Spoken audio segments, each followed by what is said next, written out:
Well, good evening, everybody, and welcome to Friday Night Dice Hour West 2020.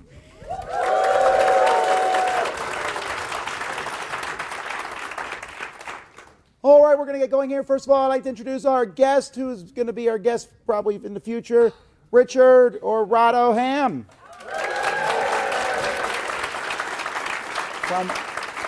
So was that an invite? Yes. All right, well, there you go. You hear that, honey pie? So, from Rahdo runs. Now, last year he did a top 10 things Tom was wrong about. Yeah. You're still smarting, I'm sure. I was going to do a reverse of that this year, but we don't have the time. That's not what he said originally. He just couldn't find anything. I'm just that good. Actually, since we're at the end of a decade, despite, I don't want to get into all that, what a decade is. Oh, God, no. No. No, I agree with him on Yeah, this that's one thing we agree on. Because the fact of the matter is, it doesn't matter. I might do this from 2025 to 2035 just to mess with people's minds. A decade ended just this second. I know. So, anyway, that's the last time you hear us agree tonight. Now, we're going to talk about the top 10 influential games. And I thought that might be an interesting topic. I don't know how much of the same things that we have, It's interesting because I think most of the most influential games, like Catan and Ticket to Ride and Dungeons & Dragons, they came out before the last decade. So, yes. Okay. So we're going to do this. We're going to also do it in chronological order rather than importance, because it's really hard to kind of pin the importance on these, because I think they're important for different reasons. Yeah, definitely. And I get what you're saying, too, about prior to 2010. I mean, Magic the Gathering is hard to follow up for anybody, as an example. Magic, Dungeons & Dragons, and Catan are the holy trinity of this. Those three changed board gaming for good. Yeah, I would say we're more in an age of evolution rather than revolution. But that's still exciting. I still love seeing how core ideas evolve. And they stand on the shoulder of the masters who have come before. And that's what all this is. So we're going to see what happens here. I don't know. We're just going to go back and forth and going chronological. So we will likely, I assume, we'll have crossover. You want to guess how many? 4. 4. You'll do it. Definitely do that. It should be 10, because I just assume you're going to get 6 wrong. So I'll go for 3. No way. We'll cross over more than that. All right. All right, go ahead. Start. All right. Well, like I said, chronological, so we're starting in the year 2010, and I believe this will be our first crossover, 7 Wonders. Nope. Whoa! Whoa! Hello! Okay. I thought this was going to be, wow, this is how it's going to go. All right. Well, I mean, maybe we have to get some audience participation in the end, because yes, of course, 7 Wonders is a hugely influential game. Granted, it is not the game that introduced card drafting. Obviously, Stefan Feld hit it a few years earlier with Notre Dame, and there were other games besides. But this is the game that came out of nowhere and introduced this to a broad market. And really, in the 10 years since, how many games owe their success to the groundwork that had been laid by 7 Wonders? Card drafting is such a ubiquitous system now. I mean, this is kind of like Kalis for worker placement. Not the first game to do worker placement, but the one that really put it on the map. And 7 Wonders, I'm shocked. I am shocked and a bit appalled, quite frankly. It was in the top 20 for me. But okay. The reason I didn't put it in is that it's a hugely popular, but this isn't necessarily about popular games. There's going to be popular ones on here.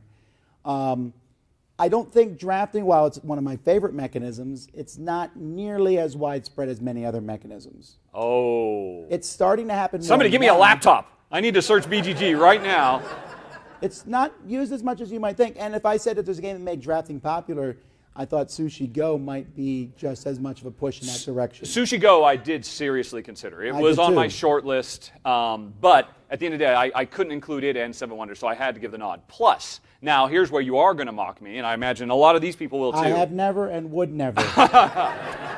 Perish the thought. There is another element that is more near and dear to my heart with Seven Wonders. The fact that it was originally a 3 to 7 player game, and at literally the last second they threw in a 2-player mode. Garbage 2-player mode. I believe the free city is by far the best way to play the game, easily, and it also lays the groundwork for the kind of evolution we would be seeing in the future with Otama play, solo play. I think a lot of developers have taken inspiration from that. That's a stretch. You're attributing the rise of solo play to Seven Wonders. I am saying it helped. No. No, I am saying it helped lay the foundation. It was a popular game. A lot of people loved it. It opened a lot of eyes. It opened a lot of doors. I agree. I think that Seven Wonders had such a terrible 2-player version that they made Seven Wonders Duel, and people were like, oh, that's how the 2-player version of it should be. So on that, I agree. All right, smart guy. Then what do you have? All right. This may actually be on your list, too, because it's also from 2010. Do you have any other games from 2010? You'll find out shortly. All right. Well, this one, if I was putting them in order from 1 to 10, it might be 1. Wow. I think it's that important, and that's Alien Frontiers. One word, Kickstarter. Yeah. So, I mean, you know, Alien Frontiers is a good game for many other reasons, and it's amazing to look back at it. And what did it raise? 35,000? Something like that. It was surprising. It came out of nowhere. Nobody expected anything like that, and it did definitely set a trend. It helped kickstart, the entire platform for us. Yeah, I don't know if there's a game, and maybe I'd have to go back and look at the history, like a game that suddenly made Kickstarter huge, right? And when Alien Frontiers came out, I thought, oh, it's a cool idea. Yeah. I hope to see more board games use it. And then a few years later, you and other people said Kickstarter is going to be huge. And I said, we'll wait and see. I can't deny it. I mean, it's definitely the most driving force in our industry right now, other than the internet itself. You know, Kickstarter is a big deal. And Alien Frontiers. And, you know, it's kind of funny because the guys who did Alien Frontiers now run Daily Magic Games. Really small company. You know, they make Kingdoms of Valeria and stuff like that. But if you see them, shake their hand because they changed the industry. Unless you hate Kickstarter, then just still shake their hand. You know, it's not their fault. They didn't invent stretch goals, okay? Yeah. Oh, wow. Why didn't I search for that? Whoever invented stretch goals should be slapped. Yeah. This one was so close to my list. You did put on your Kickstarter I did not guy. put on my list for reasons that will become clear in a few minutes. Long story short, yes, a hugely important, monumental moment in the industry. Honestly, there's another game that I thought was more important in kind of the same milieu, and if it wasn't Alien Frontiers, it would have been something else.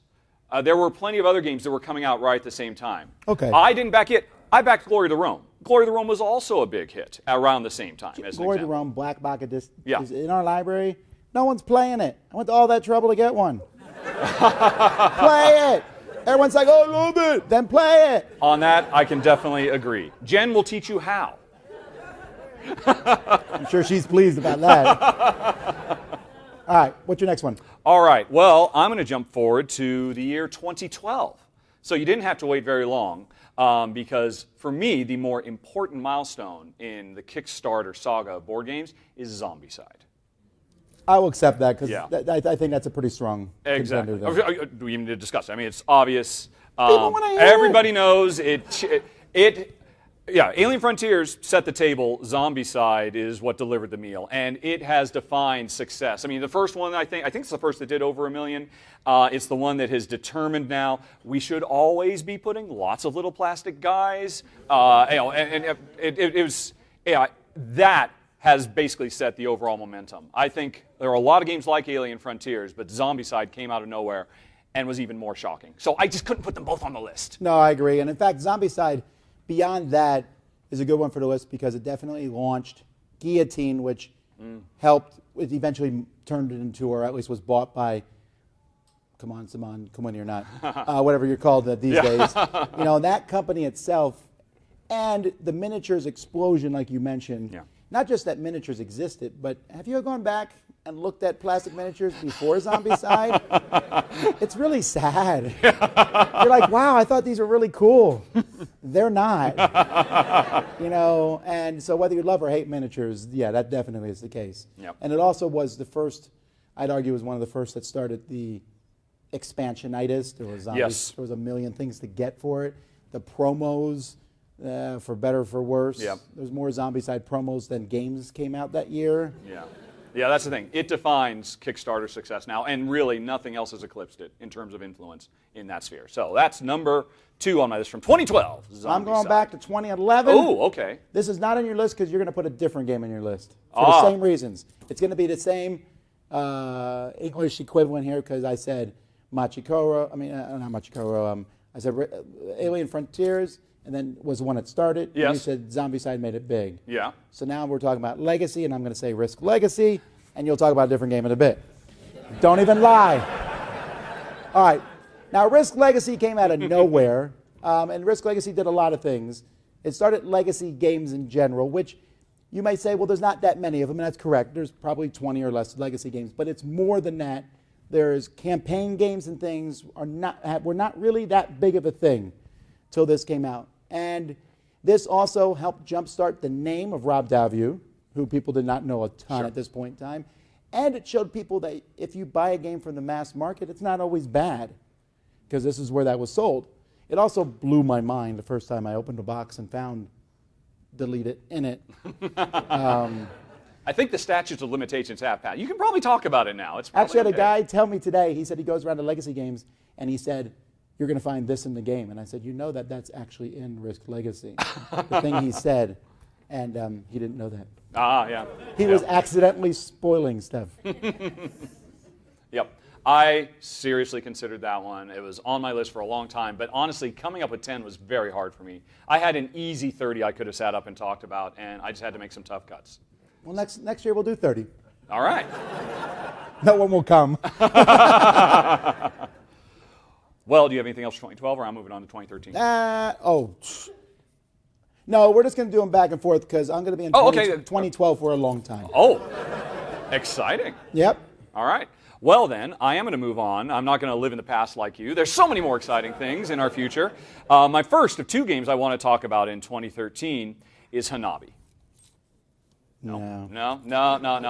Well, first of all, I am cheating because it did officially come out in 2010 in some weird little limited way, and then it got a bigger release in 2012. But in 2013, it won, was it the Spiel or the Kenner? I forget. It doesn't matter. Yeah, it does, because one, right off the bat, that means it's a huge monster hit. And no, it doesn't. There's a lot of games in that won that award in our library that no one touches.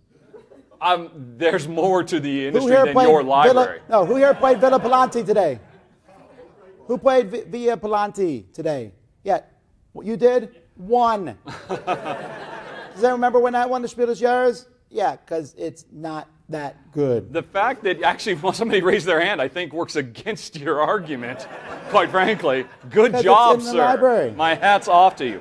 But anyway, aside from off. the fact that it was a monster hit, award winner, everybody was playing it. I know you personally went on record many times saying it's not even a game, as I recall. Or was it The Mind you said that about? No, that's Sam, but... Yeah, but anyway, to me, I do think it is an important milestone in the evolution of board game design, because it is a cooperative game where you have imperfect communication between players.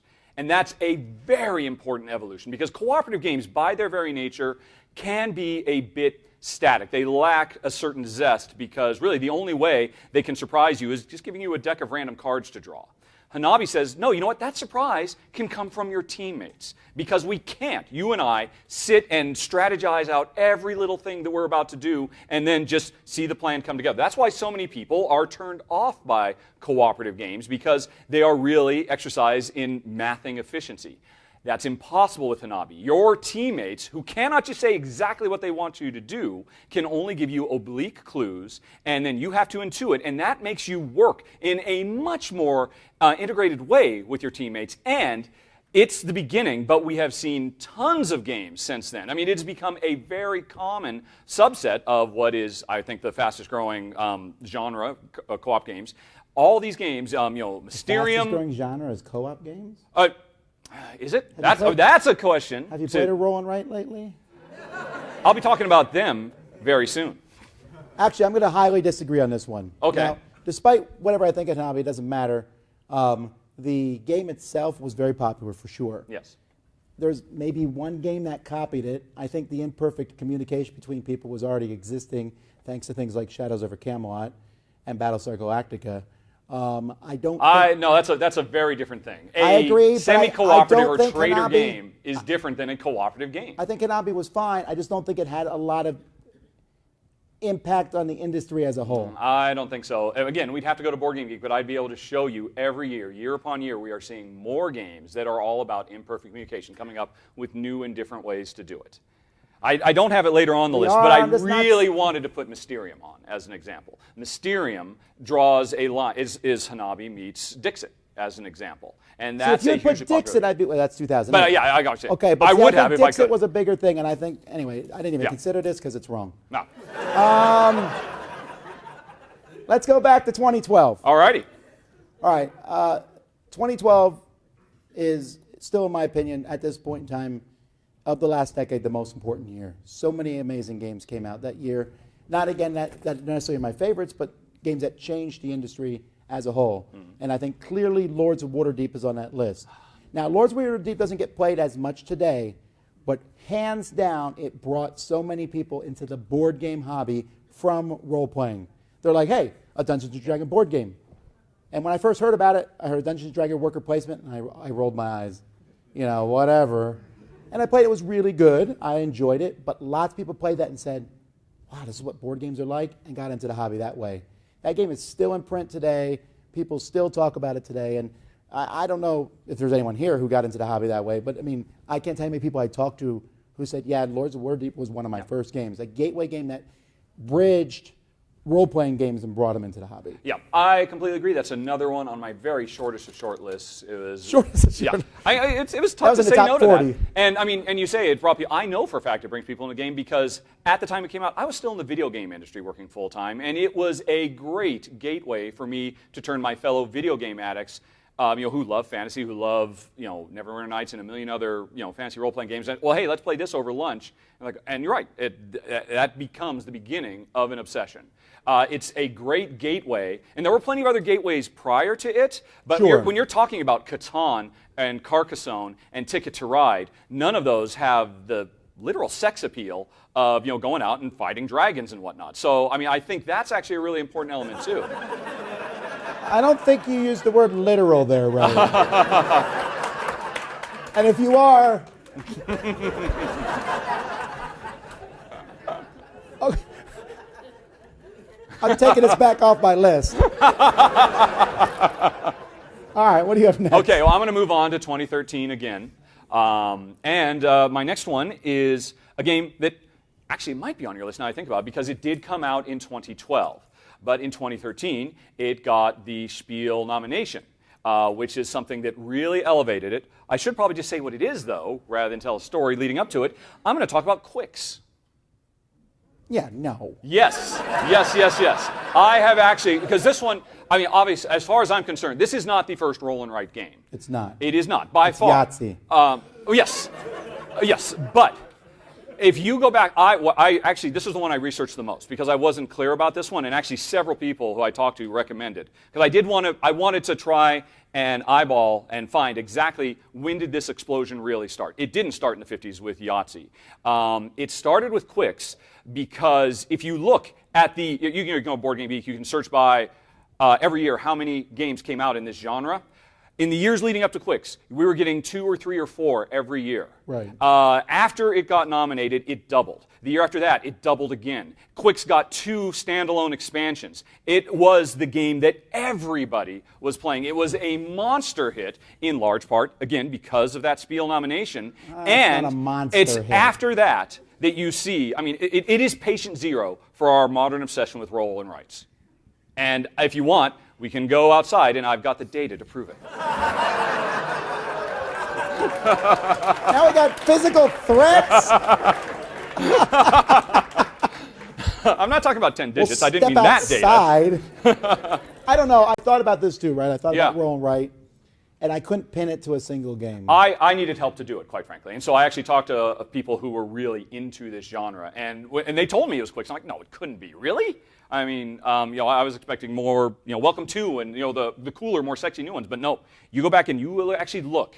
That is patient zero. That's when it exploded. Because it was such a monster hit. And everybody realized they're pretty quick and easy to make. Well, speaking of quick and easy, my next one is also from 2012, although I'm trying to remember if it was big in 2012 or not, but that is Love Letter. All right, so Love Letter did two things. One, did the audience just groan? No, that was sighing. Okay. They were literally, anyway, never mind. Okay. So Love Letter caused a very brief boom in micro games. Now that's died down to a manageable. There's still micro games being made, Button Shy Games and other people make them, and it's great. For a while, everyone tried to make Love Letter. It was part of a shared universe, which fell apart almost instantly. And then they made 6,000 versions of it. But Love Letter did two things. One, it made the micro games. Two, it made people realize that there were games that came from Japan, and not just Japan, but all of Asia in a whole. And you know, the 90s were the year that European games came, German games specifically. The next decade was, you know, France and Italy and all those other countries. And then America came into its own. And then this year, I thought, was when we saw Japanese games start coming in. I agree with everything you just said there. Again, on my short list, here's why I kept it off the list. Because, again, I had to get it down to 10. And you say it yourself, micro games were kind of a bubble. They were huge for a couple of years, and I don't think they've in any significant way changed the direction of the industry. They have not. I mean, everybody chased after that dragon for a little bit, but people kind of moved on, except with a few exceptions, Button Shy, and that's why I just couldn't put it on this list, because I don't think it has long-lasting ripples. The Roll and Write's going to be a bubble, too. You watch. 3 or 4 years, they're done. I'm telling you that right now. It's already lasted 3 times as long as whatever bubble it might have been. That's true, and but that's time mostly will because of Stronghold tell. Games. He keeps publishing like 80 of them. No, Is he here? Because that's not any fun if I'm not mocking. All right. All right. It's just not the same if he's not in the room, right? They're still pretty boring. You'll just have to direct more to me. That was my pick? Okay, it's yours. Back to Right, you. yeah. This is a good pick, though. Yeah. I'm just going to keep on moving forward to 2014. Yeah, I'm still in 2012. I'm excited. This is an expansion, actually. Viticulture Tuscany. Okay. You know, obviously there's a lot of stuff that was in there, and I'm certainly not going to talk about Jamie's attempt to make it a legacy game, because that was, the less said about that, the better, I believe. Yeah, I agree. I'm actually kind of responsible for that, though, as it turns out, because Well, then I thought it was a stupid idea. There you go. Jamie, where did you get that idea? Yeah. So there were a lot of cool things in there, and you could actually point to it as one of these games, not the first game that, you know, just gives you such a huge volume of modules to throw in, but I didn't really give it for that. It's one specific module. It is the Otama module. I'm coming back to the fact that Tuscany is certainly not the first board game, certainly not the first Euro game that included a really deep, well-thought-out solo mode, but it is the one that named it. And giving something a name has power. And it is post that. Now, Otama, or Automa, depending on how you pronounce it, which is actually the worst part of it. Nobody knows how to say it for sure. I pronounce it no. I imagine you will agree that the solo gaming is on the rise. No, and I agree, but I would argue that it was the Race for the Galaxy expansion. Really? But I had the robotic things in it. Well, yeah, I mean, like I said, this was not the first one. I am pointing this one out specifically because, again, I thought the rise of solo gaming was important. I did want to try and find what's the game that really turned the corner. And I think it's this. And in large part, well, one, it's because it was done by Morton, and Morton is Mr. Otama now. He runs the Otama factory that puts it in all of Jamie's subsequent games and several other games as well. So he's I must pushing be out of it. that I don't forward. understand anything you just said. Who's Morton? Morton Peterson, I believe. Thank you. Yeah, Morton Peterson is the designer, developer of the Otama system, And he which runs now a factory. his company is called Otama Factory. Developers hire him to make solo versions of their games. Okay. Yeah, and, Well, I'm and this learning. is where he got his start. But again, it's a dumb little thing. But I mean, I shouldn't say that because I'm just giving you ammunition. But I'm not arguing. Giving something a name is, I think, really, really important. If it's a name that sticks, that everybody uses, Otama is now synonymous with solo gaming. Everybody wants to know, what's the Otama in this particular game if it's sports solo? And this is where it started. This is where it was created. And that's why Viticulture Tuscany, Viticulture itself is a lovely worker placement game, had some neat ideas in it too, the big worker, the small worker. But Tuscany, I think, is a very, very important milestone in the evolution of our industry. I don't know if that's good or bad. I don't think Autonoma is actually used that much. I see lots of games are like they have solo rules. They don't use that word in them. Yeah, it's pretty. Do they? Okay, I accept it. Yes! You are my people. 2012. I'm staying in this year because it's good. All right. So I look outside the bigger picture rather than just people playing by themselves, but with others. Oh, you people need to shut him down. All right. I'm calling for a boycott now. That you are out of step with the future, sir. The future's people playing by themselves? The past and the future. Have you ever played a video game? Those are all playing by yourself, bud. I don't know you want to go down that route. Okay, anyway. I did make them for 20 years, so I kind of do, but that's okay. Oh. So, okay. So 2012. A good year. I think about the industry as a whole, and I like seeing things kept in business. And so a lot of stores are in business solely because of Magic the Gathering. Mm-hmm. But in the last decade, many stores also had a humongous boost in sales thanks to X-Wing miniatures game. Mm-hmm. Straight up, it was a big deal. It brought a lot more people in the hobby, people who liked Star Wars when it was popular. Hey, man, I'm just telling the truth here. So X-Wing was huge. People don't realize, I think, how much X-Wing sold. Oh, it's ridiculous. It was by far Fantasy Flight's highest selling thing, to the point where I think it may be twice as much as the second highest. You know, it was a really big seller for them. It made their company huge back then. And it was everywhere. It was in Target. It was all over the place. Yeah. It was something that people would play, and it let you fly spaceships around and shoot each other. It made a miniature game popular. Yeah. Very few miniature games really break outside the miniature crowd itself. And then it kept a lot of stores in business. Yeah, yeah. I thought about that one. And, as you're talking about it, I have to liken it. It's like this generation's Magic the Gathering in terms of its overall impact. And like I said, just keeping stores alive, keeping the industry afloat. And that's all true and well. I would definitely say it has a big impact from a business perspective. But unlike Magic the Gathering, which had a huge business impact and a design impact because it launched an entire style of game that everybody tried to copy and is, the genesis of what we still play today from Fantasy Flight. X-Wing gave us Attack Wing, gave us the Dragon Wing, and nobody. It didn't like create a renaissance of tactical miniature vehicle skirmish games, and that's why I kept it off. I don't disagree on that, but I didn't say it had to be design powerful. Mm-hmm. Also, I'm not saying it's as good as Magic, important as Magic, but I thought it was important for 2012. Yeah. And I agree, from a business perspective, that's a good call. But as a former designer myself, I tend to focus more on the design impact than the business are we talking impact. about former designers? All right. Oh, yeah, yeah. Back when I designed fishes. All right, next on my list. I'm still in 2012, fishes, actually, as it happens. No. Don't even give me some false hope. All right, well, that was me. No, that wasn't me. Okay, yeah, so I'm moving on to 2015. Yeah. And this is one I was thinking we would have some overlap on. I'll be surprised, but you've surprised me already, so keep it going. Let's talk about time stories. We'll see. Okay. That's promising. All right. No, I'll just say it. Yes, it is on my list. Okay, there we go. Hooray! Is this our first overlap? Yes. Yes, I think I'm going to win. It might be for different reasons. Let's see if we... Well, okay. There are a lot of things you can talk about. I love the time loop system. I love, pushing narrative, melding with gameplay mechanisms. But I think the most important thing about this game and, how it feeds into what comes after is it sets the standard for, you know what, folks? It's okay to buy something that you're only going to play once. And then it's going to move on. When it first came out, there was so much pushback. What? I'm going to buy this and I'm only going to play it once? No, this is ridiculous. I have to be able to play every board game 1,000 times or else I'm wasting my money. Cut to a few years later, and now everybody's cool with buying escape rooms. Everybody's cool with, what ultimately happened to Time Stories is a whole another topic. But I do think it introduced the idea and made people comfortable with the idea that, you don't have to get 100 plays out of a game to make it a worthwhile investment.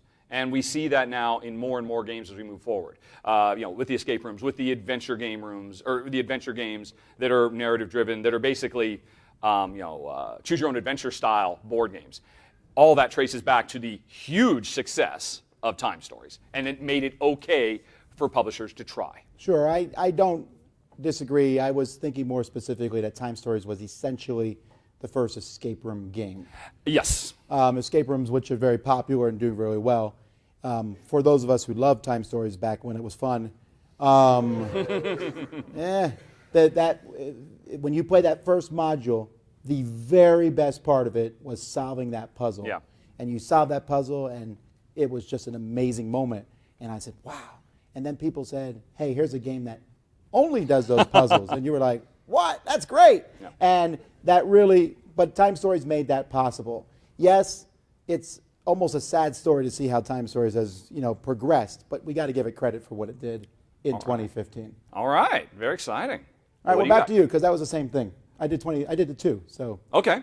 Otherwise, are you out of 2012 finally? No, I just jumped ahead because it's Time Stories. I came ahead. Hello. I'm Very nice. And I'll go back. Bob's going to have some words with you, I'm afraid. I hate Bob, and I'm glad he's dead. Spoilers, by the way. Sorry, folks. Yikes. Okay, We don't even know what happened to him. It's a terrible ending. Don't get me started. We could probably do a whole hour just on Time Stories, quite frankly. Yeah, probably. Maybe Okay. next year. All right. All right. Well, I'm going to go on to 2016. All right. This is another one I'm moderately confident might have made your I list. got nothing from 2016. I have absolutely no confidence in your ability to be discerning whatsoever. I'm really surprised you didn't put Mansions of Madness 2nd Edition. Because I had a hard time deciding which was the game that did that. Yeah. Yes, and obviously we're talking about digital app integration. It's certainly not the first. I don't think you can necessarily give it to Eric Lang either with XCOM. There have been other games besides that. I mean, there was an old version of Scotland Yard that Ravensburger did years and years and years ago. But all of those games were pretty much met with resounding, I refuse thuds. The important thing about Mansions of Madness is it's a 2nd edition. So players who are like, oh, these really suck. I want to go back to the first. No, I don't want to go back to the 1st edition. This 2nd edition is so much better. It was proof. It was evidence that was undeniable that digital apps can improve the quality of the game because you could do an A/B comparison. And that's why I had to give the app integration into our hobby to Mansions of Madness 2nd edition. No, that's good. I'll take it. Alchemist. No, I had thought about this one, right? Yeah. Alchemist, I think, was one of the first ones that did a decent But job of Alchemist it. tries to have their cake and eat it too because it's not required. You can have somebody be miserable for 3 hours and be a human computer sitting at the table. Mansions of Madness said no. Because Mansions of Madness has the app take over the role of somebody who's stuck trying to put together all those crazy puzzles and keep everything, and that was not the greatest job in the world. So I got to give it. Even though, and this is crazy, I infinitely prefer the 1st edition. Oh, yeah. Cool, you just invalidated everything you just said. That's okay. But I still recognize the 2nd edition. You really like the first better? Oh, my gosh, yes. A big part of that is nostalgia, though. I played with a lot of my work buddies, and we had such a blast. And while the app could do amazing things in that game, it couldn't do what I could do when I was running the game for them, and more custom mold. I didn't realize how great. He's a great designer, the best, better than a computer. I'll take that. All right, let's go back to 2012. 2012 was an important year. All right, I already alluded to this a little bit with Love Letter, but even more so than Love Letter, Machikoro. Mm-hmm. And Machikoro, which has now been kind of forgotten in time because of Space Base, but what Machikoro did is it started a furor of people going and hunting down these games in Asia. Yeah. So I remember when I first got Machikoro, I got a box of games. You were back from Asia by now, right? I mean, I'm sure you have more of an insight I've been into in the America Asia-America this decade. connection. Yeah. Yes, I was in Korea like 2010, and that was Okay, it. all right. But when I got a box of games from Japan Brand, I played Machikoro, and I said, wow, this is pretty cool. Yeah. But I had gotten all these little games, and they were weird games. There was a game shaped like a toilet. There was all kinds of weird games that came in, and it was like, eh. And Machikoro, I said, wow, this could be a big game, and it was. All right, Machikoro was a pretty giant game. And when this happened, suddenly publishers start looking at Essen, and they started looking over at Asia and heading to Japan specifically. But then after Japan, Korea was right on the tail of that, along with Taiwan. And then in recent years, we've seen Indonesia and other countries coming up. And really now, it's really funny, you should see when Japan Brand comes to Essen. Yeah, there's my God, it's insane. Publishers just like hiding in the bushes like, all right, go get them. And then you run over, I'll print your game. you don't even know what it's about. I'll do it, you know. And that's a big deal because I also think it's important to see this kind of design. Because, yes, board games are a cross-cultural design type thing, but countries tend to bring their own things. You know, for America brought war games, for better or for worse. That was the thing they were really good at and did all that. Germany brought these ideas of family and victory points. Japan brought this idea of the smaller, interesting, weird quirkiness to this. And these are all kind of combining now to make just the great games that we play now. And that's why I think Machikoro was good. You could also argue it helped launch Pandasaurus to where they are now. But I was a little worried about that because there's so many games I could have picked that launched a company that came out over this past decade. You know, I had looked at, for example, King of Tokyo launched Yellow and, you know, different games like that. But I think Machikoro stands there. And now I'm out of 2012. Hooray! Oh, really? Because I've got some other 2012s. On my also ran. I was kind of curious if you're just going to stay for the rest, but we can talk about that later. Yeah, we'll do that at the end. Yeah, okay, cool. Yeah. Although I'm going to quiz you on that a little bit because you pulled the Asian connection, you know, or opening the eyes to for Love Letter and Machikoro. But I think you're really giving that mostly to Machikoro, right? Yeah, I love what I was talking more about the micro games and just small games in general. That because we started kind of going real big with Zombicide. Yeah. But there's also still the pulling back and saying, hey, small games are good. You can even call a small game epic, maybe. Yeah. Okay. Try to poke. We're back to 2016, and now this is the one I know you're going to read me the riot for. You are going to mock me mercilessly, so just get revved up. Are you ready? You get your I've been ready juices. for like all right, many months. for a year, definitely. Okay, it's another expansion. It's Oh My Goods, Longsdale in Revolt. Okay. Right, okay, yes. Obviously, you know Oh My Goods has nothing to do with the game. That's a nice little engine building game. Alexander Pfister, one of his early games and all that.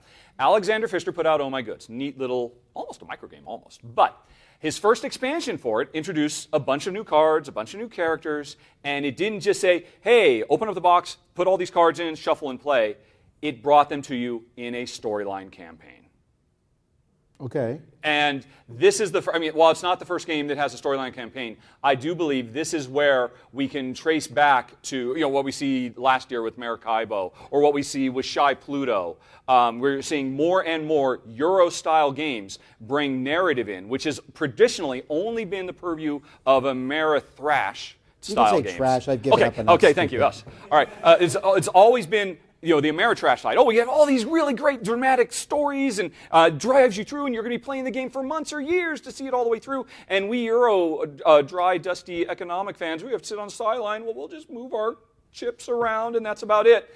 But Longsdale in Revolt says, no, we can actually have stories too. We can have characters who go on adventures, and when you're complete with them, they get added to your deck, and they become a resource you can use in Euro-style gaming. And year on year, we are seeing more and more games do it. First of all, it's just been Alexander Pfister. This has been kind of a mission of his ever since he came up, because he's doing it in literally every game he puts out. And most recently, Maracaibo last year, which I was really close to putting on this list, because I think Maracaibo is the game where, but I would have had to do it. I would have had to do it fully speculatively, because of course it would take 5 years to determine if it would have the impact. But I do think this introduction of story-driven narrative to Eurogaming is incredibly important, because human beings want stories. We don't want necessarily just repeated standalone sessions that have no overarching narrative that pulls us together. Ever since we were in caves painting on walls, we have been telling each other stories. And to say that Eurogames shouldn't have stories, they should just be standalone, is like going back to the early 80s and saying, hey, why are there these little cutscenes in Miss Pac-Man? Why? I just want to see the same maze over and over and over again.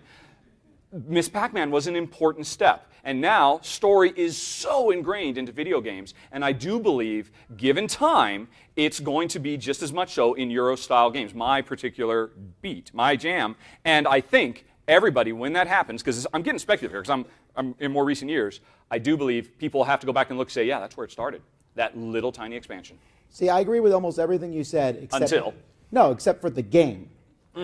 No, I agree that story and game is important, although Maracaibo, I've watched everyone down there playing through the campaign and have a lot of fun as they play just the regular game. But I don't think this expansion is nothing. I mean, I'm sure it was fun and everything. It didn't sell that well. Mm-hmm. I don't think it had a big impact. I haven't heard any designer go, well, that's the thing that showed me. I think you're just making it all up. That it was that game. I think you're reading into it that it was that particular Well, no, game. I mean, when I first played that game, I was absolutely blown away by it. And if you go back and watch my video, I made a big deal of it. This is the future, I said. I know you won't. I know you don't watch the show, and that's okay. I watch your I show. have What are made you my talking peace about? with it. No, I watch have made my it. peace with it. I spent a couple of weeks watching each one. But no, at the time, I thought it was very, very important, special. And a game doesn't have to be a monster seller to have an impact on the creative but I people don't working think in the that's- industry. That's the thing. I don't think it even had an impact. I think that I think it happened. does. I think, well, like I said, this is an initiative that's largely being pushed by Alexander Pfister, who is one of the hottest Euro designers working today. Every one of his games does this, without exception. Who's doing it, though? Like, Great Western Trail is a good game. We all agree on that. There's no overarching story in that. The number of times I've heard you complain about why do developers keep putting these overarching stories, most recently in Shy Pluto, it is happening more and more. And like I said, I know it's happening. I'm saying that you said It's happening. Pfister's doing this. I don't. In what? Maracaibo and this other one. What other ones? It wasn't in Blackout, really. yes, it was in Blackout. But who's playing these? No one is. Normal people who actually buy 4 or 5 games a year. No. Yes, normal people, yes. I know you say this all the time, and this is where I disagree So with again, you are saying you say developer. normal people don't buy Hong Kong Blackout. That's the difference. You say it all the time. You're like, normal people only buy 5 games a year. I agree. Mm-hmm. Yes. They buy Space Base. They don't buy Maracaibo. Mm-hmm. The people who buy Maracaibo are gamers Right. who buy 30 games a year. Right. So if we want to talk about, obviously I'm talking about Alexander because that's what I'm into. When I say regular people, I mean regular board game geeks. People who do make a game like Maracaibo, which is a monster seller. It's already sold out its second print run. It's doing big numbers. It's not doing a cool mini or not numbers, but it's doing big numbers for a dry Euro. And I do believe that it is in part, not entirely, because it's a great game anyway, but I do believe narrative-driven gameplay is important. It is an evolution. 5 years from now, 10 years from now, you are not going to be able to buy a Euro game that does not have a campaign built in. No way. Yes, no way. And in the exact same way, that is not going to happen. that There's is. gonna be Euro We'll come games back out in there. 10 years. And in 10 years, you won't be able to buy a Euro game that does not feature a fully functioning Otama-based solo mode either. well, that I might agree with you Yeah. on, actually. But These are the future, old man. no. All right. Anyhow. I turned 50 last year, by the way, so I'm actually the old man. Well, I'll be the one to know. Okay. But anyway, no, I just don't see it. I don't get me wrong. I think story in Euro games is a big deal, and I think we're seeing more of it. Yeah. I don't think it's going to take over. I don't think every Euro game's going to have it. And I would argue, and there's no way we can know without doing a poll, but I would argue almost everybody who plays these plays just the base game and does not go through that story. Well, you'd have to do a poll because I would argue the opposite. I would argue it is the minority of sourpusses like yourself who are like, I don't want all this stuff. Just tell me what boxes to open so I can play. People like having stories. People like having a narrative drive. I love story. I love the story, but I'm just saying some games don't need the story. Yes, Pac-Man didn't need the story either, but it was an important step when Miss Pac-Man started putting story. And that Miss Pac-Man's cutscenes are the equivalent, the early baby step, and now you can't imagine a video game without story-driven content. I believe. No, I mean, there's different kinds of games. Sure, Video games you just play. Yes. You don't care about the story, and other games you play for the story. I will grant you that. I should couch everything with Tell me everything I'm the talking about here bejeweled story. is the games I like to play. Okay, fine. There we agree. Let's There we jump go. back All to right. 2012. No. Oh, shoot! No, we're at 2015 now. You had said Time Stories. I have 2 games from 2015, and this one is a monster hit. Okay, because I actually know what that word means. All right, and that's Codenames. All right, hands down, Codenames was just one of those games that blew the industry away. There's a very few of those that come out. One does not come out every year, even. Like, I don't think, well, I was about to say none came out in 2019, but that's not true. But I don't know that any came out. No, one came out in 2018, too. But there's at most usually 1 or 2 a year. Codenames was bigger than that, to the point where now there's like 5 versions of it. It not only kept CG in business, for sure, but it also said, hey, party games can be clever. We've already seen that they could be clever with Dixit and stuff, but this was one that just brought word games back into the public and is extremely popular. And this one is basically on the list solely because it's just that big of a hit, that it's everywhere. People who aren't gamers will possibly have played Codenames. And it's one of the few games to get that big. I agree with everything you said. The reason it's not on my list, because I did consider it, is because of Hanabi. To me, looking at things from a design perspective, Codenames is another example of a cooperative game that is all about imperfect communication. It's not cooperative. Well, it is if you play as a two-player game. But besides, you and your team are cooperating to try to achieve a goal. It is functionally a cooperative game, but more importantly, it is a game where people on a team working together, cooperating, cannot give full information to each other. And I would go back to Hanabi is the game that put that idea on the map, made it popular, made it exciting, and it is the seed that led not just to Codenames, but to Mysterium and a dozen other games. What about Password then? If we're going to do that, Password is much more of an inspiration for Codenames than Hanabi. Okay. Okay, good. Your turn. I'll accept that. Right. Passwords, I would say, does not have the same cultural impact is wrong because board game cultural impact. Nobody is talking about how Passwords is changing the universe, but Hanabi did. Hanabi is a game that actually opened people's eyes, that made people want that kind of experience. Passwords did not make anybody seek that type of experience out. What are you talking about? It's not big now, but when Password was big, it was big. Sure, but I'm talking about games that have an impact on the industry in the last 10 years, that have shaped the direction of design, that have led to genres being successful. And I do believe Hanabi predates Codenames, is just as impactful in terms of sales, in terms of breakthrough hit. Okay, yeah, you're right. But they're both big sales hits. Oh, you're right. You're right. Codenames is unassailable. Big, but Codenames, I would guess, is like 10. Yeah, and like I said, Codenames was originally on my list, and I had to take it off because I had to go further back and say, well, where is the actual origin of this? What is the game that actually set our current industry on this design path? It's not Codenames because Codenames owes a lot of its acceptance to Hanabi. Hanabi doesn't owe its acceptance to anybody. Hanabi came out of nowhere. No, Hanabi came out of nowhere.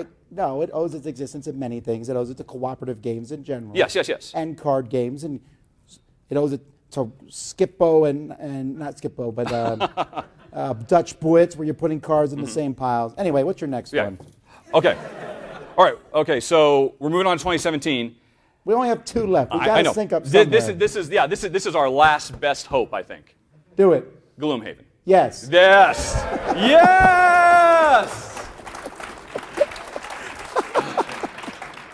All right. Look what you've done, Isaac Childress. You've brought us together. You've bridged the gap wherever you are. I'm curious though as to why you think so. There's a lot of stuff. I think the 2 biggest ones that I identified that are really unique about this game, and again, important in the overall ongoing evolution, one, it kind of comes back to the Kickstarter element. It is what I nowadays call a kitchen sink game because Isaac threw everything in that box. And more. And more. No publisher would have ever published it like that. They would have said, oh, look, you've given us 20 years worth of expansions we can release. And I think its monster success, and not just it, but Kingdom Death Monster as well, but I don't think Kingdom Death Monster, it was a monster hit, but I think it's more limited in its impact. But it's the same kind of thing that now everybody says, well, yeah, where's our kitchen sink game? Where's our game that just throws everything in? Not just miniatures, but 500 hours worth of content, guaranteed, so that we can show up on day one. I think that's important. The other thing to me is really important is that it is, on the surface, it is a Ameritrash, dudes on a map, tactical skirmish game, but there's no dice. I mean, there's a randomizer with a deck, but it is Euro to its core. It really feels like a true hybrid game. All the drama, all the spectacle, all the excitement of an Ameritrash game, and all the really super crunchiness. And I think, moving forward, we will see more and more games, not necessarily copy the exact mechanisms of draw to, play, but okay, how can we meld that together? How can we make a really great Euro experience? It's super puzzly, and still have all that pizzazz and excitement of a very, exciting Descent-style game. Well, to go back to your first point, that's why I put it on the list. I think it upended the industry in many ways because a game like Gloomhaven shouldn't be number 1 on Board Game Geek, and it shouldn't have sold as many copies as it did, but it did. And it also bypassed distribution, which in the next several years you're going to see is a bigger deal than people think. All right? And it sold so many copies so that, again, everybody copied it. I had a major publisher say, Tom, why do you like this game? It shouldn't work. And I was like, it just does, right? It's a hard thing to explain, and it was followed. It beat Seventh Continent to the table. Yeah. It did. But Seventh Continent did the same thing. And we're seeing this happen more and more, where these big, giant games are being done by independent, small people, and they're big. And they're also, to me, this is a big hope for the future, because we were talking about this before we turned the mics on, about, Asmodee's taking over everything. Who cares? Because the number one game on Board Game Geek is not an Asmodee game, right? It's from a small publisher. And there's more of that going to happen. The more big people come, the more small independent stuff happens, and I think it's been pretty good for the industry. Yeah, it's why our industry is so exciting. I mean, what other entertainment industry could something like that happen? You know, it's incredible. And I love the game, too, on top of it. It's also just an amazing, amazing game. All right, so hooray, Gloomhaven. Right, I think we have next two year? now. I'm going crazy and saying 2019. Okay, I am too. Shows how good 2018 was. It just blew through that year. I will agree. 2018 was a bit That was fine. Yeah, it didn't have a game. All right, what is it?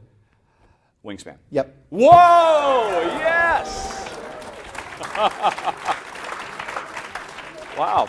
That's awesome. Let me start this Yeah, time. you go. Okay, Yeah. so I think Wingspan's important for two major reasons. One, it brought a female designer to the limelight like we have not seen for a long time, right? Well, the applause is for her, right? That's for sure. And the second thing is it showed us that we can break away from the same old themes. Because on the internet, all the time, you're consistently seeing people writing threads that, this is a stupid theme. I don't know why anyone likes this theme. 300,000 copies says otherwise, right? Normal, cool themes that ordinary people like. Like, I could get my parents to play this. I could, show this to somebody who would not want to play Dungeons or dour Middle Ages games, okay? I know that people love both of those, and that's fine, but lots of people like birds. There's an Audubon bird watching society. My dad made me watch birds when I was a kid. I'm still mad about that, okay? But I know people like it. I read books about it, and I just like that themes like this are that popular. I'm really pleased about it. Yeah, I agree with everything you just said. It's actually drawing parallels to what you talked about earlier with Waterdeep, which is a great gateway for fantasy geeks, for video game fanatics. This is a great gateway for your mom, for normals, for the muggles out there. Well, your mom doesn't like birds now. No, it just sounded like you were saying something else. It's for your mom. I'm not bringing your mama into it, don't worry. So I agree with everything you just said there. Obviously, it's such a huge smash hit. I mean, I was shocked when my wife was on Facebook not too long ago and said, is this the Wingspan we played? There's an article about it in Better Homes and Gardens. Yeah. It's a big deal. Yeah, it's a big deal. So I agree with all that. That was one reason I put it on that. And that's really kind of more of the business side. But to me, there's also a very important design side to it as well. I mean, at first glance, you might say, oh, it's just a bird game. It's an engine builder. It's pretty straightforward. But here's the thing. I think Jamie was brilliant to package this game and present it and sell it as a gateway game along the lines of a Ticket to Ride or a Carcassonne. But it's not. It is a heavier gamer geek style game. Oh, I agree. And it's a game. I mean, and if you look at the second printing, where they really leaned into the fact that look, because there's like special, hey, don't open the whole deck, just open these decks, and let us take you through the first 4 or 5 turns of the game, kind of a thing. They have really leaned into the fact that this is a game that anybody can pick up and play, but it doesn't have to be a really super elegant streamlined game like Ticket to Ride. It can be a game that people start playing and say, oh my God, this game just keeps getting deeper and deeper. And I think if other publishers want to follow in Jamie's successful footsteps, and of course they do, they have to, it's not just the fact that it's a fresh theme, because there are other bird games out there that did not catch on like this, Pete Mott's and other ones. Sure.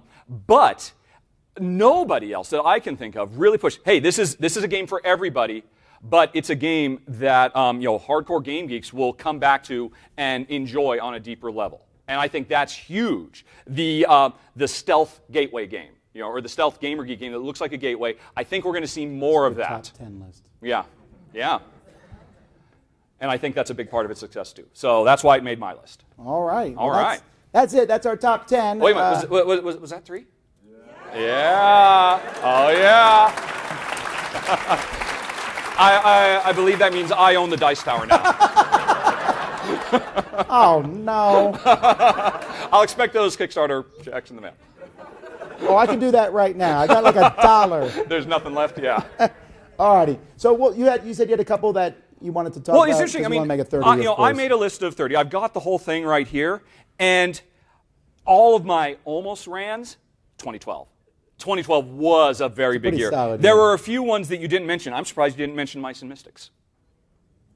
Because I think Mice and Mystics really affected Plaid Hat games. Yeah. I'm not sure it affected much else. I think Mice and Mystic leads to what Ryan Lockett is doing with Above and Below. These narrative books that have become the basis of gameplay.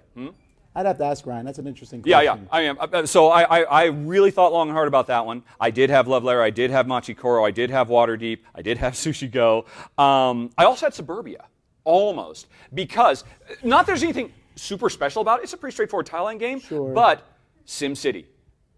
There were other SimCity I know, board but it games. didn't take off. I mean, I know Suburbia did okay, or well, but it didn't. We didn't see like a plethora of city building games. Yes, then. we did. Not because of Suburbia, though. Just no, I do think so, because I think you have to look and say, yeah, Suburbia came out, it was a respectable hit.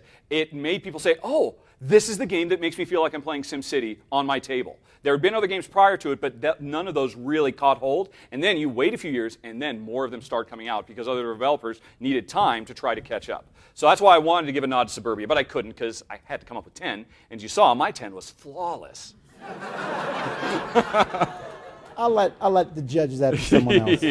History will be the judge, yes. Yeah, and actually, 2018, I really wanted to put down Brass Birmingham. Somebody agrees. As another important Kickstarter milestone, I think we're going to see this more and more and more. We are starting to see more and more. Let's go back and get an amazing game that is ugly and make it look like the most beautiful thing you've ever seen, and then let's make over $1 million on Kickstarter. I agree, but I would have picked Android Netrunner. That was the one I thought about. Interesting. Because it took an old CCG and gave it new life. That's a good point. And new everything. Yeah. On that regard, I also considered King of Tokyo. Because I'm surprised. I fully expected to acquiesce and say, yes, it was an important game, even though I hate it.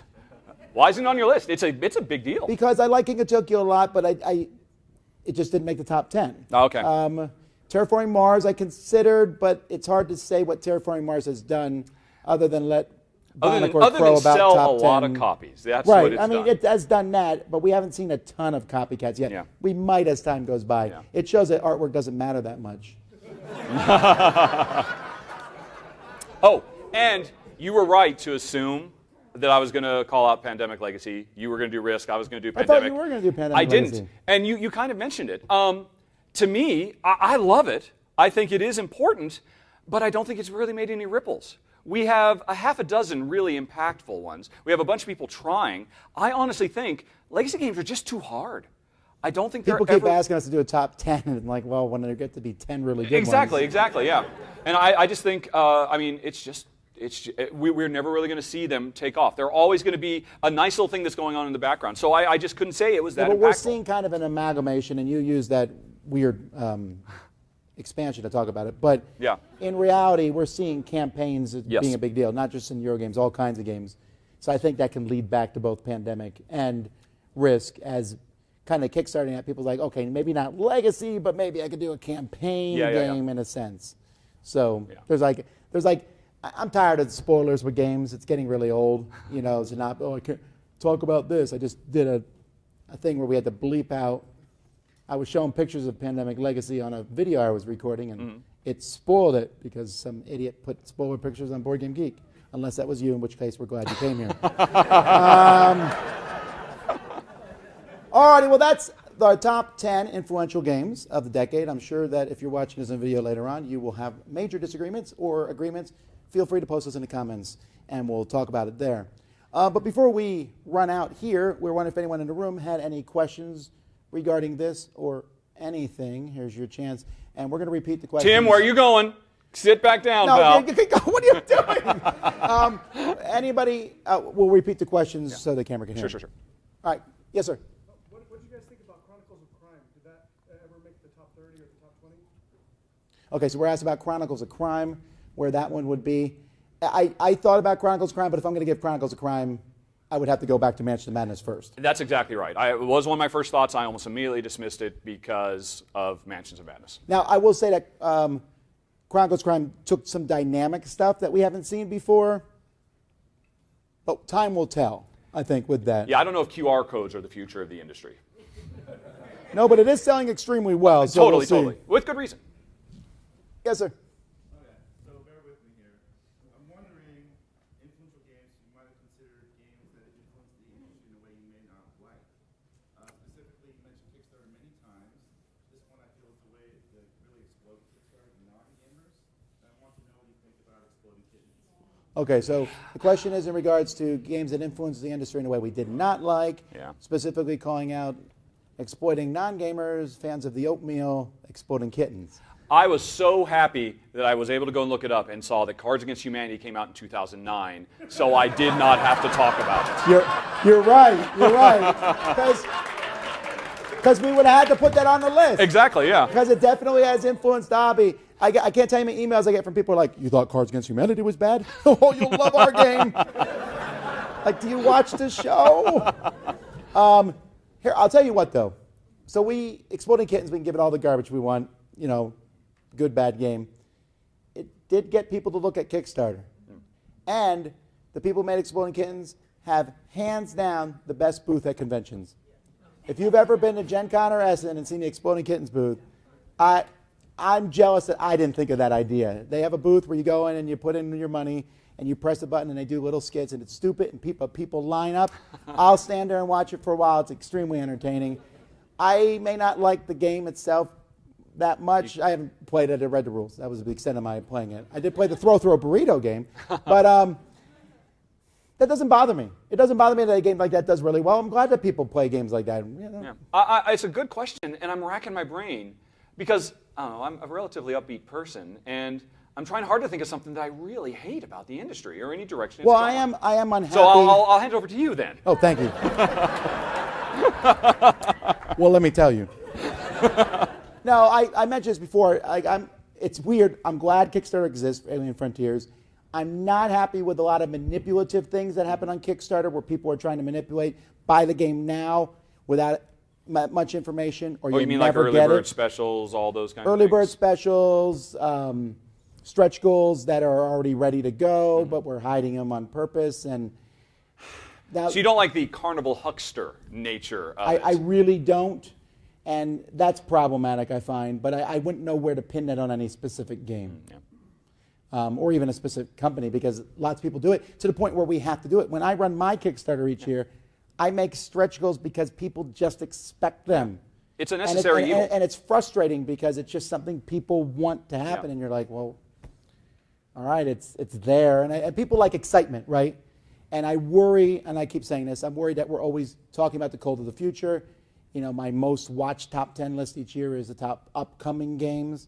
There are 1,500 games downstairs right now you can play. And people are like, and then some publisher will show up and say, here's a game no one's seen yet. People are like, what? It's like, well, what about these other games? But that is a good question. But I don't know that there's any game I thought hurts the industry that much. I don't know. No. In the orange shirt. What do you think about the recent explosion of IP games that are just fine? Okay, so the question is, what do we think about the recent explosion of IP games that are just fine? And we were just talking about this, me and Z, because we were saying, people always ask us, what's the next modern trend in gaming? And after the recent announcements at Toy Fair and such, I was like, it's IP. I mean, I think there was like 50 to 100 of them that have been announced recently. And you're right, a lot of them are okay or good, I'm fine with that. I'd rather that than there be bad ones. Yeah, I mean, those are going to appeal. Those are just going to bring more people to the table. And if they come in and they play a game that turns out to be fine, there's a much better shot that they'll go back to whatever has replaced Toys R Us and get something else. And not only that, I'm getting more jaded as time goes by. I'll get new games in the mail, and I'm like, it's pretty cool and everything. But I was so excited to get Kool-Aid Man for Funkoverse in the mail. He's been in my house for 2 weeks now, and I haven't been able to talk about it. But Kool-Aid Man is in Funkoverse, and I love that. Okay? I am so excited. That's the greatest thing ever. So you. That's my number 11. Yeah. I hate to say it, you've literally drunk the Kool-Aid. Don't let us end on that. Please, somebody ask a question. In the back, yes, sir. In your opinion, which game influenced the publishers to spend on game trays and all those? Yeah, that's what I was going to ask. Production value. Is there one that pushed the limit on your production value that really changed, like Wingspan? Okay, so the question is, to clarify, we're asking what is the game that pushed publishers to make games better production-wise? Well, it's a ladder for sure, but Scythe? Scythe. Yeah. Max vs. Minions doesn't count. It's no. a billion-dollar company making a game. No, I'm serious. They Yeah. could do whatever they want. I don't think they even made money on that game. That's not a fair thing. I don't think that even pushed the industry. I will tell you my choice for it because it was on my list from 2014, Splendor. Splendor is a nice enough little engine building game. I firmly believe it owes all its success to those wonderful poker chips and just playing with them. Oh, I agree on that. I think from the perspective of the publishing industry, oh my gosh, look how well this did because they really splurged. They didn't have to. Those could have been little cardboard punch-out chits. And in any other game, they would have been. And Splendor would not have been the game that it turned out to be. And I think after that, well, let's get Azul, let's get a bunch of other ones, but let's also apply that to big games as well. Which culminates now in Wingspan. I think Splendor, I could probably make a case for that, I think. It might be Days of Wonder too, though. That's a good idea. But Days of Wonder didn't incur, nobody else was chasing after them. Days of Wonder was all by themselves for years. I agree. So I don't know what because now every game needs to look like Days of Wonder. Yeah. I don't know what it was. I still think I may not be Scythe either. I don't know. That's a good question. I'd have to go back and look at the timeline here. Let's go back to 2012. But it wasn't in 2012. It was after 2012. Actually, Alien Frontiers had some pretty cool production, and people are like, wow, Kickstarter lets you make a game look nicer. So it could have been Arcadia Quest. It could have been, all kinds of, It's probably just old. It's a bunch of stuff. I mean, yeah. It's been a long time coming, basically. I agree. Just as the industry gets bigger, it's going to happen because there's more money for people to spend, more they put into development. Yes? So you said earlier that Asmodee deal was a big deal. No, I'm not saying Asmodee's not a big deal. Breaking news, folks. No. I said we don't worry that, Asmodee's taking over everything. So what's your opinion on their latest decision that they weren't going to take back, or they weren't going to replace replacements? Okay, so the question is about the Asmodee new replacement part policy, which we were also talking about before the show. A lot of people are talking about it. Yes. Yeah, I just read an interesting thread on Reddit about this, where somebody said that they bought a game from Asmodee, and it was sitting on their shelf for a while. And they eventually opened the shrink wrap and found they were missing a sheet of counters. So they contacted Asmodee. Asmodee said, contact your store. So they contacted Miniature Market, which was the Miniature Market said, it's over 30 days old, so too late. Out of luck. They had another game where they were missing something or other. So they took it back to the local store that sold it to them, and the local store said, we never heard of this policy. We're not switching it out. So follow the dots. I don't think it's going to change anything. All I know is that if it's a bad experience to me as a consumer, it happens to me one time, I'm not buying another game from that company. Yeah. Will that hurt Asmodee? Probably not. But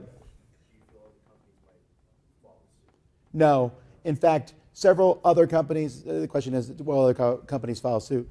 Several companies have very publicly said online, we're not going to do that because they want to look good. They're like, well, you can ask us for parts. You can ask us for Asmodee parts. We got some in the back. Jamie Stegmaier wrote about it. Chris Sislick wrote it. I mean, there was a lot of people who talked about it. Bonacker will give you a part right now if you go ask him out of his pocket. Totally random, pulled out of a box, but something. He'll take it from the library downstairs. Yes, ma'am. Do you see any games from 2019 or 2020 that you think will drastically change or revolutionize anything in the future? Okay, so this is a futuristic question about 2019 and 2020 games. we already gave her Wingspan. Yeah, from 2019, other than Wingspan, I'm not really seeing anything. I mean, no, not even Tainted Grail. Tainted Grail's neat, but I don't think it's there. 2020. Tainted Grail is a follow-up of Gloomhaven. It's another thing that's following Yeah, on to right. that. Yeah. So for 2020, I mean, we'll have to wait and see. There's always things that surprise us. Well, I'm sorry? Someone shouted something? The Crew. I think The Crew is cool. I love The Crew, but The Crew is definitely a follow-up on The Mind, which I almost put on my list, by the way. It was also one of my first thoughts. I just had to keep going back to where it started. Yeah, Hanabi. Yeah. That Spiel-winning game. But The Crew is trick-taking and cooperative, so that's why. Dwellings of Elderman? No. I mean, I think it looks neat, but it's just a mixture of other stuff. Yeah. We really can't tell till the end of the year. It's by its very nature. You it's can't just anticipate guessing. these things. If They're designed we could, we'd to be surprise. rich, because I'd be like, buy as many copies of that game as you can. Board game rich. I mean, that's... There definitely is misconceptions in that regard. Restoration games in general has been good for the hobby, for sure. And bringing back games in general, like we talk about considering games. I considered the racing one, Downforce, because, again, they're bringing back these older games. Wow, I didn't think of that. But Brass Birmingham is I still might have. probably the best example of that. Oh, good. And Good, I did think of considered that one, too. Yeah. All right, wow. Yes? Okay, so you talked about companies starting to bring in the application integration. How much of that would you say was sort of influenced, not necessarily by companies doing that, but like fans of the game? So things like Space Alert, where the designer had the CD, but you had people outside the game generating applications as randomizers and things like that, or things like Dominion, where people were making card randomizers and things like that. Okay, so your question is, should we be giving credit to the fans who first started making some apps to do various tasks like shuffle the cards in Dominion and or put the Space Alert CD, since no one owns a CD player anymore, online?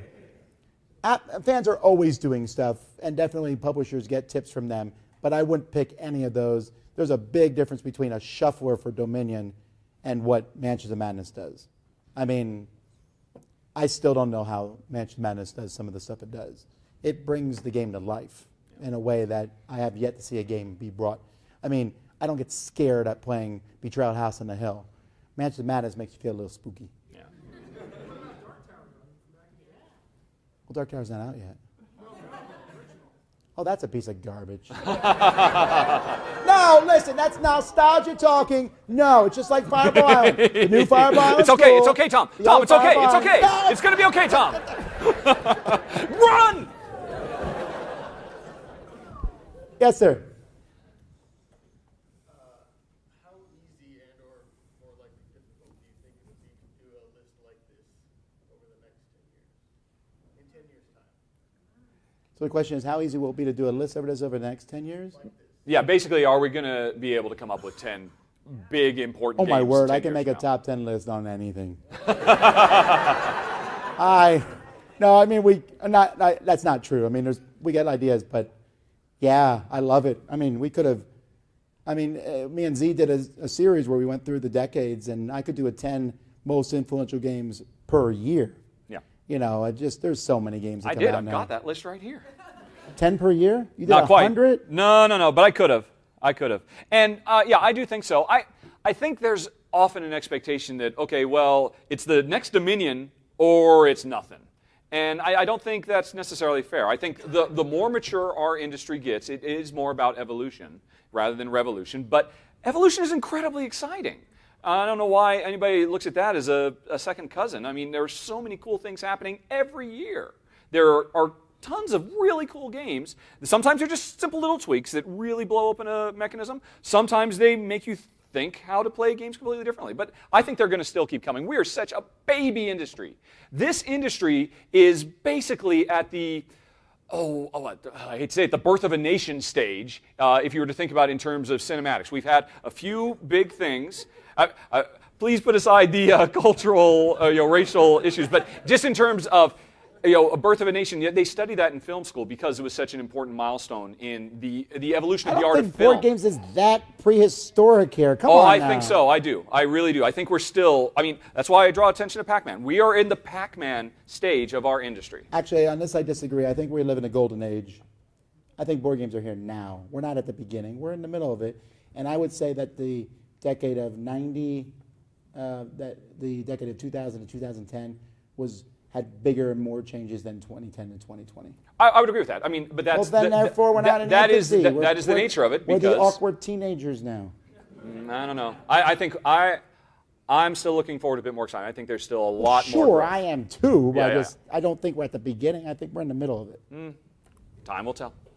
Yes, sir. How long do you think it is before the following the industry in the way that you do becomes unmanageable? Like how much bigger can it get? How many more games can there be?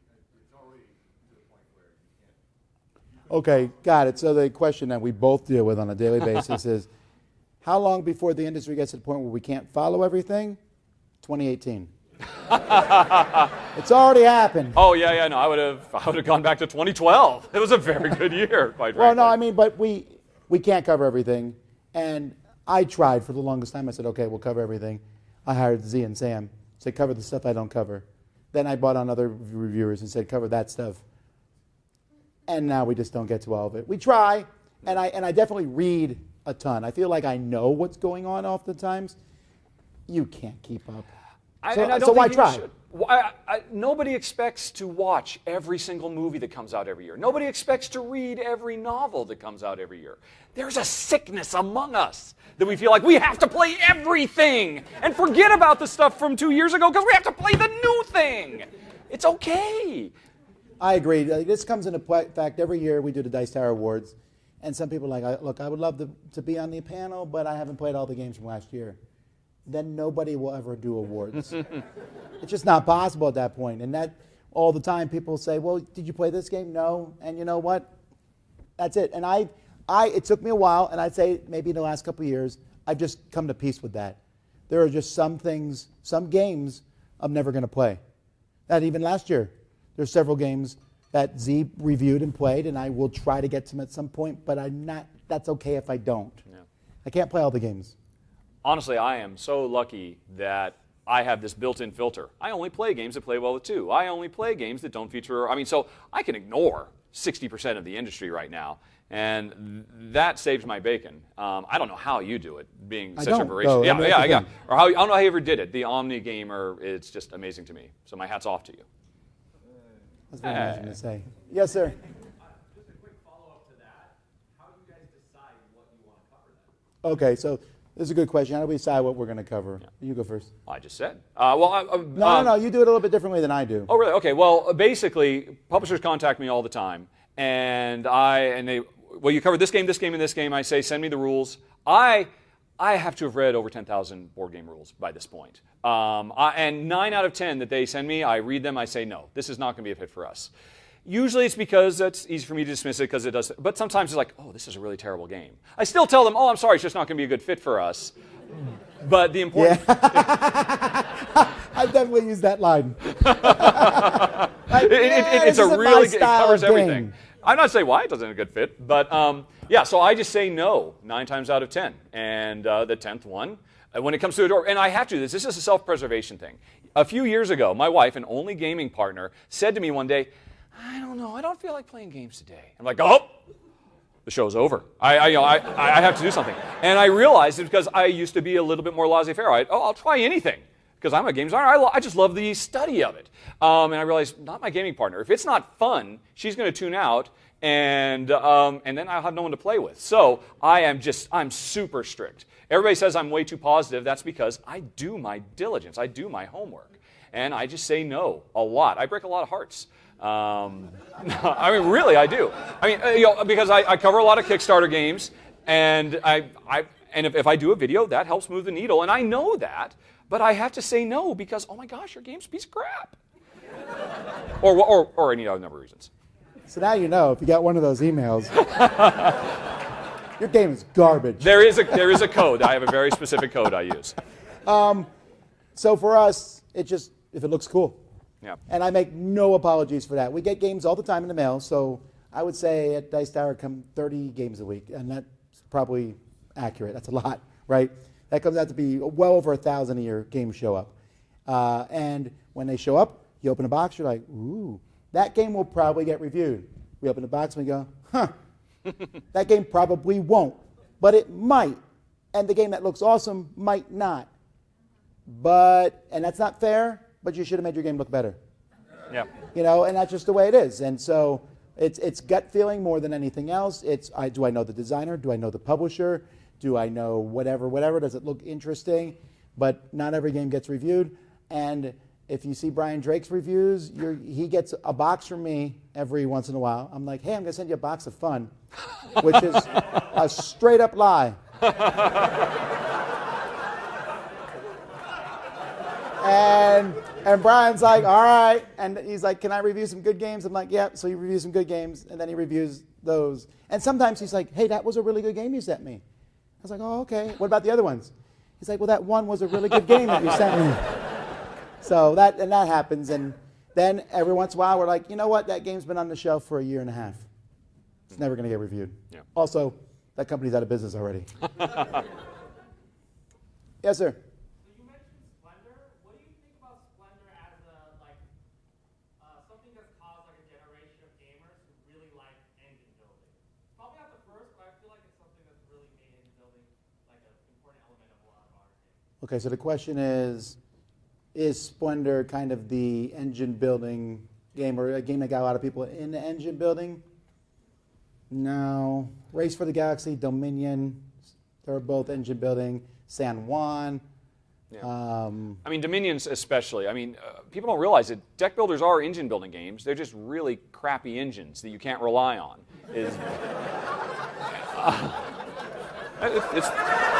Am I wrong? That's a little engine. It never does what it's supposed to do. I keep putting all the good cards in. They come out all wrong. Sure. I'm sorry, Mr. Vaccarino. Yeah. But I do actually think Splendor is a great gateway to engine building. Because usually engine building, it does require some heavy lifting. It requires deeper diving. And like I said, I drew parallels to Wingspan, because Wingspan is just a straight up, 3 engines at once. Try to manage all that. And Jamie was brave enough to try and sell that to regular people instead of board game geeks, and it worked. You meant it kind of as a gateway type thing, though? I mean, a lot of people look at Dominion and they're like, I want more like card builders. But I think a lot of people looked at Splendor and said, I want a lot more games like this. I agree. And that's caused a lot of games to put a lot more engine building specific elements. No, I don't think Splendor was that impactful in that regard.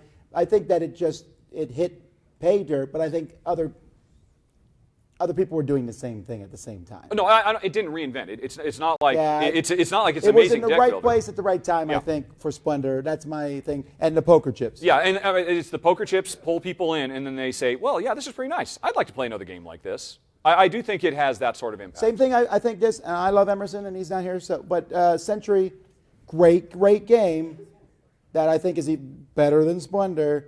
But again, it was very similar to stuff that's come before. Yeah. But this year, Marvel Splendor, that's going to reinvent the wheel. You watch. I cannot wait for those poker chips. All right, we'll take a couple more, then we got to let people go. Yes, sir. Rahdo, you mentioned two-player games. Why not Seven Wonders Duel that revolutionized the two-player duel concept? All right, so Seven Wonders Duel. Why did Rahdo not consider that? Seven Wonders 2-player is better than Seven Wonders Duel. I'll let the internet handle that garbage. Come at me.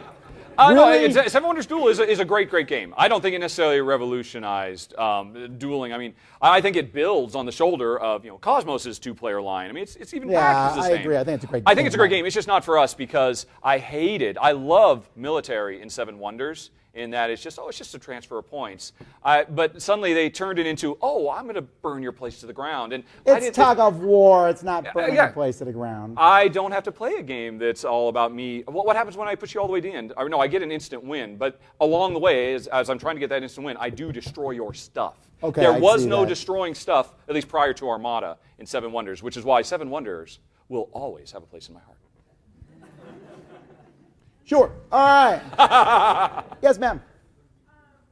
So games like Ticket to Ride My First Journey and My Little Side and things like that, is there a game that, whether it's in the last 10 years or not, that kind of has helped get us games to play with our kids that isn't Chutes and Ladders and Operation? Yeah, dude. Where's that on your list?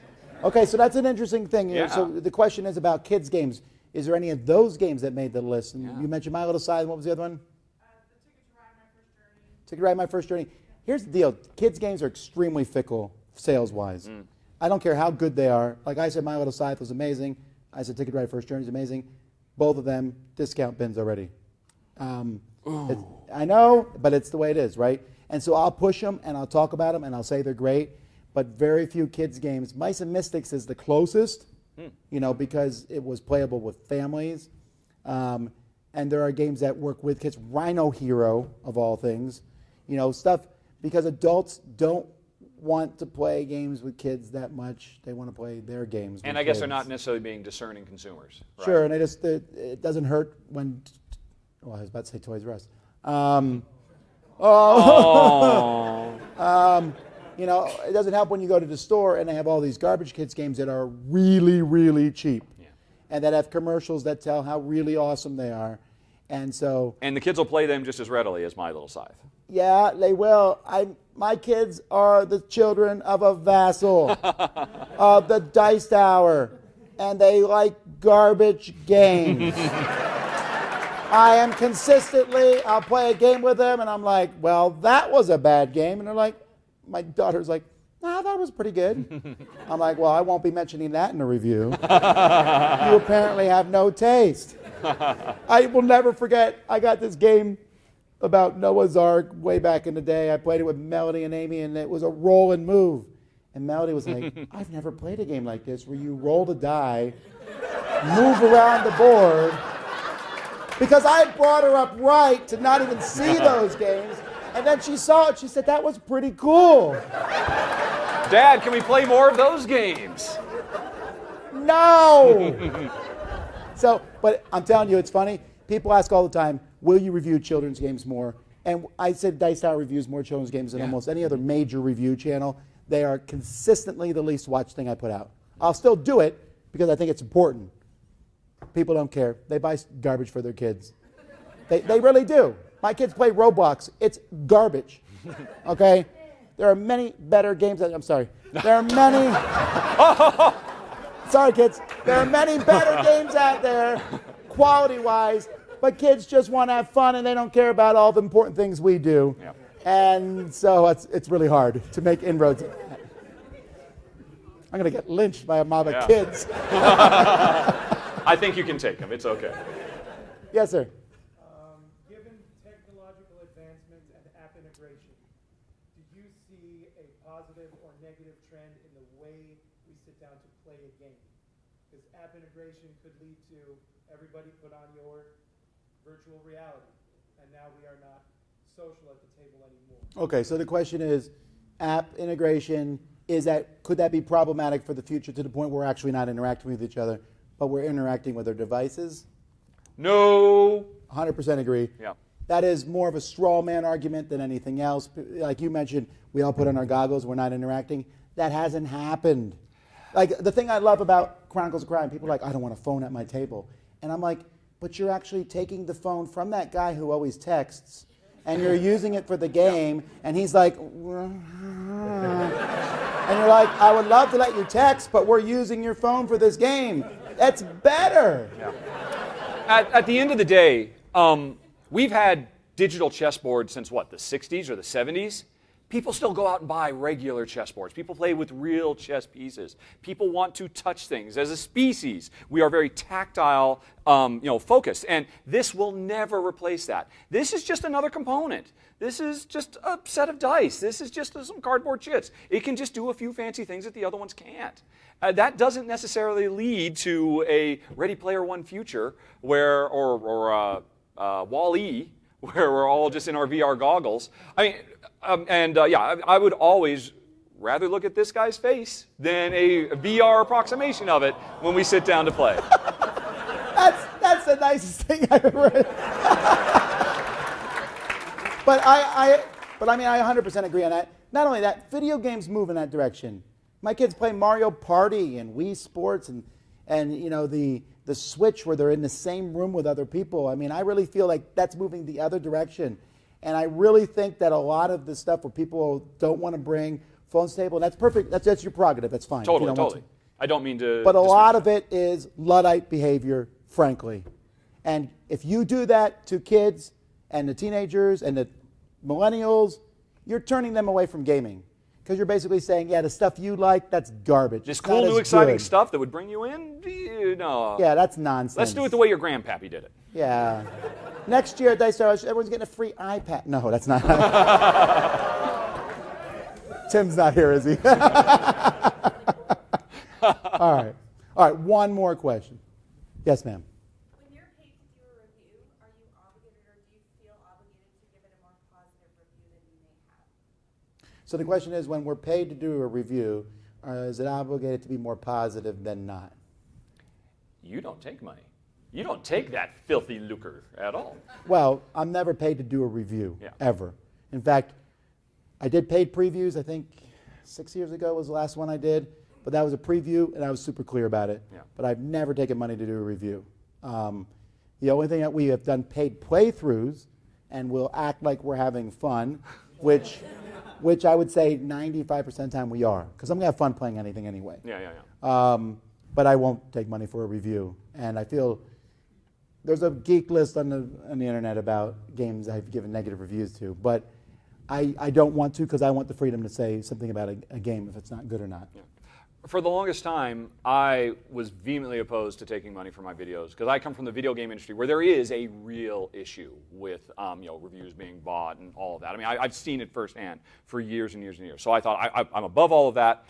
And then I moved back to America. And then I had to start paying for health care. And then I realized, oh, well, maybe I need an additional revenue source. And so I have started doing Kickstarter previews. I'm very, very clear. I label them as previews, not reviews. I very much wanted to just say, hey, look, here's the game. I'm just going to show you to in as an objective way as possible. But my viewers insisted, demanded that I still give my personal opinion. So all I can do is say, hey, folks, I was paid to make this video. I'm about to tell you what Jen and I thought of it. Please remember, I was paid. Just go watch the run-through itself. That's objective. And here's what I think. And because of my very, very strict vetting process, I'm very comfortable saying exactly what I think. Because if it was a crap game, it never would have made it to the table because I don't want to waste my wife's time. And that's basically what it boils down to. Not only that, I would say we're very fortunate in the industry. I don't even have publishers trying to do that. Publishers will try to ask for maybe a paid preview for a Kickstarter game, but I don't know. Every once in a while, I get an email from a publisher who doesn't know much about the industry, and they'll go, how much does it cost for a review? And we're like, well, it's free. Yeah. Or sometimes they'll say, how much? The ones that throw me off is when they say, how much does a Dice Tower award cost? And I'm like, Yeah. It's a lot of money. You know? And you know what, though? That's because there are places, especially in the toy industry, where you can buy an award. But no, it doesn't happen. Now, the bigger, more grandiose question, which we don't have time to get into necessarily tonight, is if a publisher says hi to you and is nice to you, or they give you promos for your Kickstarter, or whatever, how does that affect you? Relationships, yeah. Yeah, relationships. That's a much deeper thing, and you just have to dig deep in integrity, and you got to call the shots. But the only thing I can do there is stand on our work. As the viewer, it's caveat emptor. You have to decide whether you trust us, whether we warrant that. And I like to think we both have done our time, and yeah. Yeah! All righty. Well, the people here want to go back and play their games, and some of us want to go to bed. So we want to thank everybody here. We're about to turn the camera off, so if you're watching on their channel, thank you so much. We'll see you guys next time. I'm Tom Vassell. Bye, everybody. And we'll see you next time.